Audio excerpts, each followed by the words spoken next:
Hello, Xboxers. Yes, of course they're serious. You do? You have? No kidding. Oh sure, they would be totally discreet. Thank you. We got one! That's me! YouTube, I thought about doing a review like this one for a while, but I've just never gotten around to it. And I've purchased new consoles in the time that I've been making reviews. I started taking notes when I got my Vita, and I even pondered it when I got my 3DS. But I never really felt like I was ready to review one. Well, I'd like to give it a shot, and I finally have a decent enough opportunity to get into it because I just bought an Xbox One. A little more than a year ago, a little company by the name of Microsoft decided that they wanted more money, and that the limits of their current system, the Xbox 360, had finally been reached. Also, Sony was making moves, so they felt like they had to keep up. So they announced their new system, the Xbox One. And that name was immediately ignored by certain stuff reviewers and called the Xbone. Early this year, some intelligent, interested parties decided that there was no reason to show up for a midnight release of this thing when they could just pre-order it. And thus the Xbone was pre-ordered by those certain intelligent, interested parties. And when the releases came along, at least one member of those interested parties was forced to show up anyway by his secondary job, the one that pays him. But he at least got to leave that miserable experience with a brand new Xbox One that he would subsequently have very little time to play because of minor inconveniences like school, work, and sleep. And then he presented a review of it to the very few people that watched them. As with most people, I was originally turned off to this system by the restrictions Microsoft tried to put on how I use my own property. But when they got rid of that policy, I pre-ordered the system almost immediately. And why did I pre-order it? Because I wanted it, and I'm not stupid. Let me tell you something I've discovered while working in retail. People are stupid.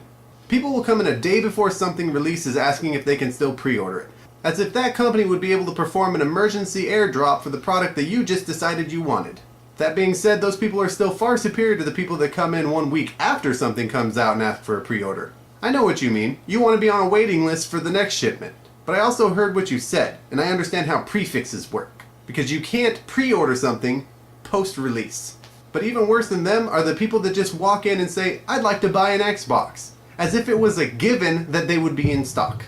I actually laughed in the face of a customer that walked up to me and said, I'll take one.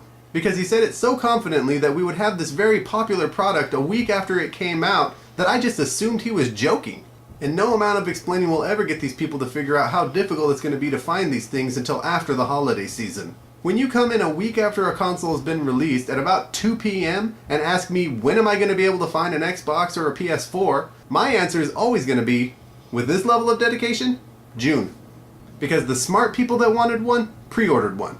And the smart people without that foresight knew that they would have to call in, check for shipments, wait in line early in the morning in order to get one. So for those of you that don't want to pre-order or wait in line, just go home and tell your kid that they're not getting one. Because you've come to the grim realization that you and or your child are not the only two people in the world interested in this system, and there are people with way more dedication to it than you. So go get them a Furby or something. That ought to be easier to get your hands on. So hey, I've got a crazy idea. Why don't we actually talk about the system? I really like it, but I don't find myself blown away by it just yet. Then again, I've only played one game on it. I played a lot of that game, but I haven't really played the field yet. But there are a few reasons that I decided to go with the Xbone over the PS4. My PlayStation 3 was always a glorified Blu-ray player that would only be broken out as a gaming console when one of their cool exclusives like Uncharted or God of War came out. Sony always just seemed to try to blow the market away with power instead of using any innovation or imagination. The innovation and imagination was taken over by Nintendo, who forgot that their systems needed some power. And Microsoft always seemed to be the sweet spot in the middle. And their system just seemed like it could do more this time around. Am I talking about the technical specs? Hell no. I don't know or care what the technical specs of both of these systems are. The PS3 was supposedly more powerful than the 360, but I never played that because I never really noticed the difference. I heard a lot of speculation before these systems came out that Sony was going to win because their system was $100 cheaper. And I don't really get that. The Xbox is $100 more because it comes with Kinect version 2. And if you want to get a camera that doesn't do nearly as much as this for the PlayStation 4, you're going to be shelling out $60 anyway. I've never really been a fan of Kinect and I've barely used it on my 360. But the fact that all Xbones are going to come with one of these makes me excited for the future of it.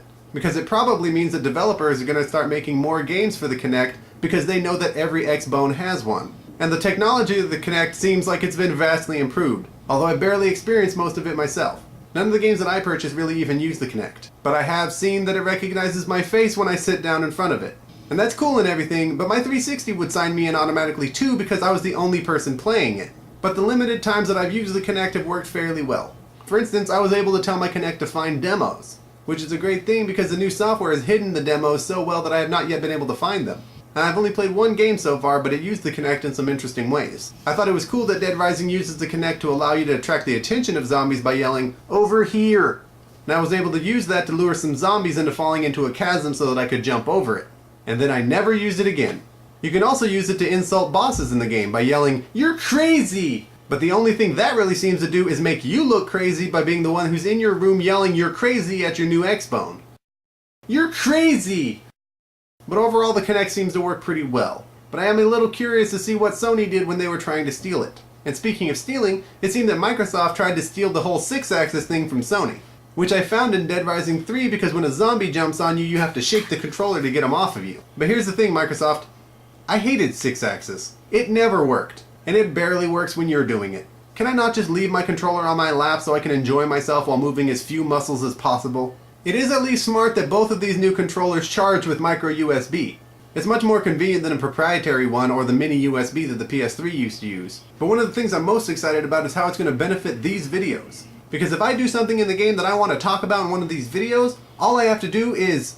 Xbox, record that. I think I saw that girl's nipple. I did have a couple of thoughts about the software of the Xbone. First off, I can tell that Microsoft really wants these tile things to work. Because it works fairly well on an Xbone and a tablet, but it still feels really limiting on a desktop. Also, some of the software on the Xbone still needs some work. For instance, I had a help bar stuck on the right side of my screen for about a half hour before I just reset my system to get rid of it. Also, at one time while playing Dead Rising 3, my console decided that I really wanted it to be shut down and go back to the home screen. I don't know why that happened and my Kinect had no answer when I shouted, "Xbox, what the fuck? Answer me!" I also found it more difficult to look at achievements now. Because when you ding one in the game, you have to hold down the Xbox button, which will then load up the achievement app and then take another couple of seconds to load up what each achievement is for, which is not something I ever noticed happening on the Xbox 360. But at least now your Xbone itself tells you your progress towards achievements without relying on the game to do that for them. And also technically, the achievements don't mean anything. And all of this stuff can be fixed with a patch later on. Another part of the reason I decided to go with the Xbone over the PS4 is because of the games. Though it's true that the Xbone has very few games at launch that I'm interested in, the PS4 has none. I'm not bothering with Battlefield or Call of Duty right now because I'm not sure when all of my friends are going to upgrade to the Xbone. And I don't really bother with multiplayer unless I'm playing with my friends. Sony also released a new Killzone which I'm vaguely interested in. And it's the next part in a series that I've always been vaguely interested in and then completely disappointed with when I actually purchase them. And then I usually get suckered in again with the same results. I was also told that I should check out their new game Knack. I played a demo of it and I found it to be basically Ratchet and Clank with less imagination and more desire to show off how powerful their physics engine can be. Not interested. And then they both released a bunch of sports games that can suck it. And Microsoft also released a racing game that is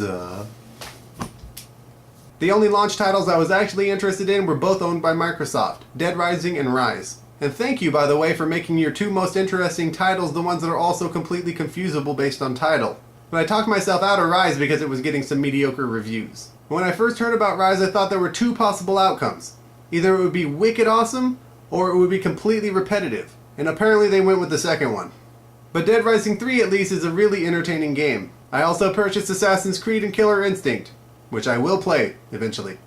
So what's the final verdict? Am I saying that you should be buying the PS4 or the Xbone? Well, I'll give you the same answer that I give anybody that asks me that question, and the same one I was using for the Xbox 360 and the PS3. Ignore the power of the systems. It's relatively meaningless. The only questions that you should be asking are what do I want to play, and what do all my friends have? If you want to play Uncharted or God of War, get a PlayStation. If you want to play Halo or Gears of War, get an Xbone. Do you want to play with your friends? Get what they're getting. Do you have two thumbs and want to be able to play everything? Like this guy?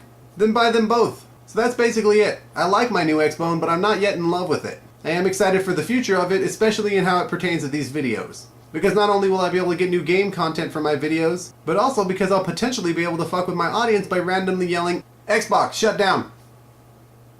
So that's all for this week. Don't forget to like, comment, and subscribe to my videos. And if you have something that you'd like me to review, don't forget to leave it in the comments below or on my Facebook fan page. So for now, my name is Robert, and the Xbone has just been reviewed. Now if you'll excuse me, I have some zombies that need killing.